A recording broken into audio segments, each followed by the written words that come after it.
இந்த வீடியோவில் நம்ம அப்பாயின்மெண்ட் ஆஃப் ஆடிட்டர்ஸ் பற்றி பார்க்க போகிறோம். Appointment of auditors section 139 to 148 வரைக்கும் பேசுது. So first auditors of the company first ஆடிட்டரை யார் அப்பாயிண்ட் பண்ணுவாங்க அப்படின்னு பார்த்தீங்கன்னா போர்ட் ஆஃப் டைரக்டர்ஸ் அப்பாயிண்ட் பண்ணுவாங்க. 30 days ஆஃப் ரிஜிஸ்ட்ரேஷன் பண்ணி 30 daysக்குள்ளே என்ன பண்ணியிருக்கணும்னா அவங்க அப்பாயிண்ட் பண்ணியிருக்கணும்.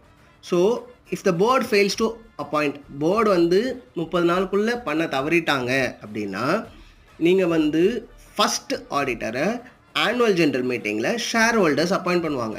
ஸோ அந்த auditor first annual general meeting வரைக்கும் ஆடிட்டராக இருப்பாங்க. ஸோ இது வரைக்கும் கிளியர்னு நினைக்கிறேன். தேங்க்யூ ஃபார் வாட்சிங் த வீடியோ. அடுத்த வீடியோவில் நம்ம சப்சிக்வெண்ட் ஆடிட்டர், அடுத்த ஆடிட்டரை எப்படி அப்பாயிண்ட் பண்ணுவாங்க, கேஷுவல் வேகன்சி இருந்தால் எப்படி அப்பாயிண்ட் பண்ணுவாங்க, ரீஅப்பாயின்மெண்ட் இருந்தால் ரிட்டையர் ஆகுறவங்க ரீஅப்பாயிண்ட் எப்படி பண்ணுவாங்க அப்படின்றதெல்லாம் நெக்ஸ்ட் வீடியோ.